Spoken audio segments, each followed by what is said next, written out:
जय बद्री विशाल। तो नमस्कार मित्रों, आप सबका स्वागत है देवभूमि उत्तराखंड में। आज हमारी यात्रा प्रारंभ होती है बिडूल से, पौड़ी की बिडूल पट्टी से। और ये बिडोली ग्राम है। यहाँ से आगे फिर सामने मरड़ा, उली, थानधार, किरसू बाई इस साइड से पौड़ी मांडा खाल होते हुए आगे हम देहरादून के लिए निकलेंगे। तो इस क्षेत्र से जाने का मकसद दो था कि मेरी बहन रहती है उनके यहाँ, उनको मिलने गए थे, अस्वस्थ थे, और उनको मिल करके फिर इस साइड से मेरी दादी जी का मायका भी है, तो उस भूमि को भी नमन करते हुए आगे हम पौड़ी के लिए बढ़े। और ये सुंदर जो ये गांव है, मरड़ा गांव है, बड़ा विशाल गांव है, काफ़ी बड़ा गांव है इस इलाके का। और यहाँ से गुजरते हुए ठीक हम ऊपर किरसू से इस साइड को हम पौड़ी की तरफ मुड़ जाते हैं। बीच में पौड़ी जाने से पहले ये जंगल आता है बांज बुरांस का, और यहाँ से गुजरते हुए फिर बीच में ये मंदिर आता है, यहाँ पे हनुमान जी, बालाजी महाराज का। तो हम सभी उतरते हुए बालाजी के दर्शन करने जाते हैं। मेरे छोटे भाई और भाभी जी हैं और मेरा भतीजा है। तो बालाजी के दर्शन किए। बड़ा भव्य और दिव्य बालाजी का स्वरूप, हनुमान जी महाराज जी का। सामने बिल्कुल हिमालय की पहाड़ी दिखाई दे रही होगी आपको, वाइट वाइट सी दिखाई दे रही होगी। तो ये सिद्धपीठ मंदिर, सिद्धपीठ जगह है। जो भी अपनी कामना लेके आता है, और बाबा जी सबकी, हनुमान जी महाराज जी सबकी रक्षा करते हैं। सामने हिमालय, बड़ा स्वीट मक्खन की तरह।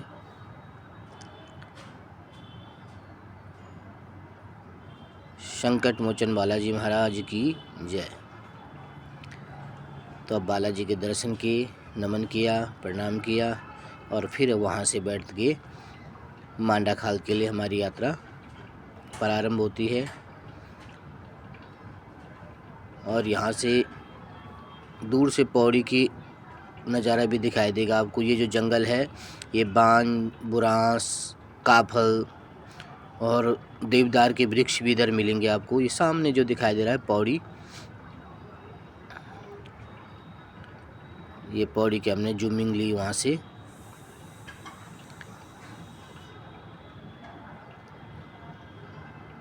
और रात को तो इतना सुंदर दिखाई देता जब चारों तरफ लाइटें जली हों, तो बड़ा दिव्य लगता है। तो हम पौड़ी के ठीक ऊपर पहुंच चुके हैं,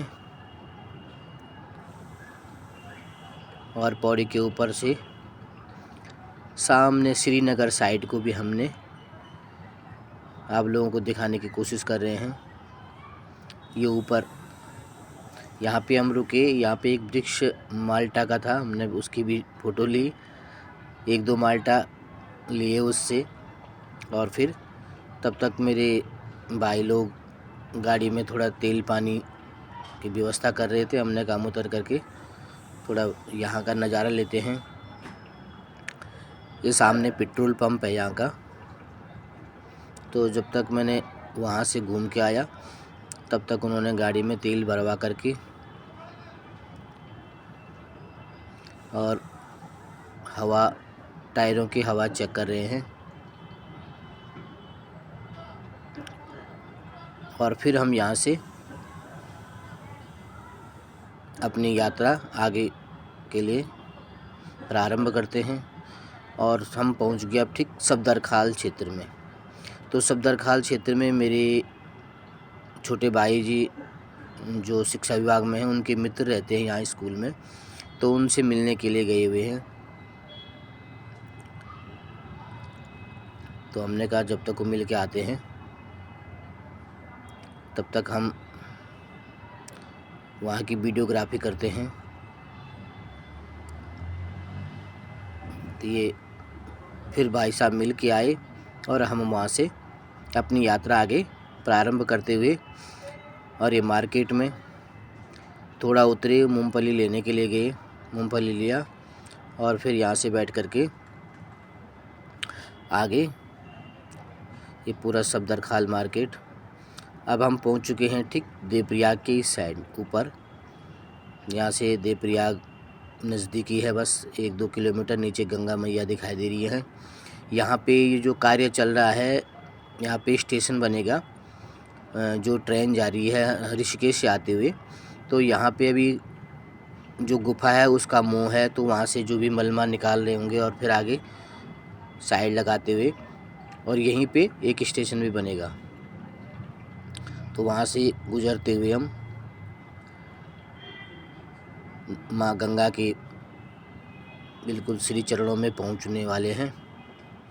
एक जय गंगा मैया की, हरे हरे गंगी, जय माँ गंगी। तो जय गंगा मैया के दर्शन करते हुए ये सामने देवप्रयाग का सुंदर भव्य दिव्य नज़ारा। ये सामने एक स्कूल बन रही, संस्कृत विश्वविद्यालय। और अब देवप्रयाग से हम आगे भोलेनाथ जी की नगरी में। हर हर महादेव, ओम नमः पार्वती पते, हर हर महादेव शंभु। तो भोलेनाथ जी की नगरी से होते हुए ठीक पल्ली पार और 3 धारा की तरफ हम पहुंचने वाले हैं। तो ये सामने दिखाई दे रहा है ये 3 धारा। यहाँ पे 3 धाराएं हैं जो सूत्र से पानी आता ज़मीन के अंदर से 3 जगह में। वहाँ का नाम 3 धारा पड़ गया। और यहाँ पे दुकानें हैं, खाने पीने की व्यवस्था। तो अब हम वहाँ पे पहुँच चुके हैं और कुछ देर हम यहाँ पे रुकेंगे। गाड़ी को भी आराम मिलेगा। गाड़ी को हमने तेल भराया, तो अब अपने लिए भी थोड़ा खाना पीना, रोटी सब्जी पराठे आदि की व्यवस्था यहाँ पे करेंगे। इस होटल में रुक करके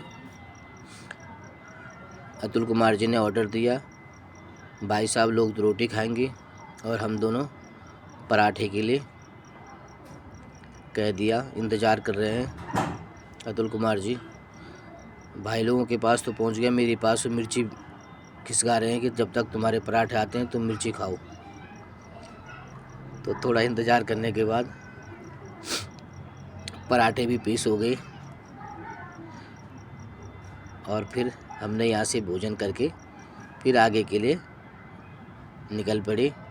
अब हम जिस क्षेत्र में प्रवेश कर रहे हैं, इस क्षेत्र का नाम है तोता घाटी।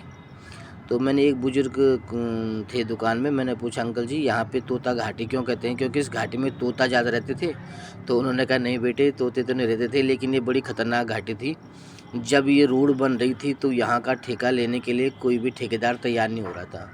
खर्चा ज़्यादा था और पहाड़ बड़े ख़तरनाक आ रहे हैं बीच बीच में, तो इस कारण कोई ठेकेदार तैयार नहीं हो रहा था। तो एक तोता राम जी या तोता जो भी उनका नाम था, इस नाम से संबंधित, तो उन्होंने तब ये लेने के लिए तैयार हो गए और उन्होंने बड़ी अच्छी तरह से इस काम को किया।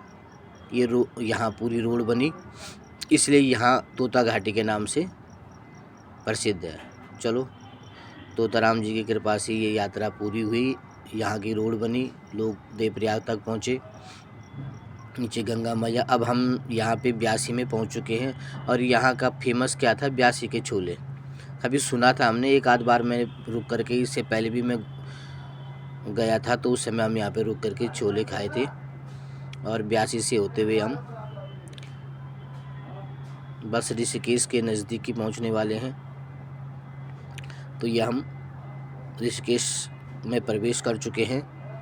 इधर राम झूला, नीचे लक्ष्मण झूला इसी तरफ को है। और यहाँ से बाईपास लेकर के हम निकले ताकि थोड़ा मार्केट से भीड़ से बच के और बाईपास होते हुए हम ठीक नटराज में पहुँच चुके हैं। नटराज चौक में सामने गौरा देवी का स्मारक बना रखा है। और यहाँ से होते हुए ठीक हम ऋषिकेश घुमाने वाला, जहाँ मेरे भाई साहब रहते हैं, बस हम पहुँच ही गए हैं उस गली में, भाई साहब के घर में। ये घर में पहुँच गए हैं। तो आज की यात्रा हमारी यहीं तक रहेगी और कल हम यहाँ से देहरादून और फिर आगे दिल्ली के लिए अपनी यात्रा प्रारंभ करेंगे। तो आज के लिए नमस्कार। धन्यवाद आप सबका देखने के लिए।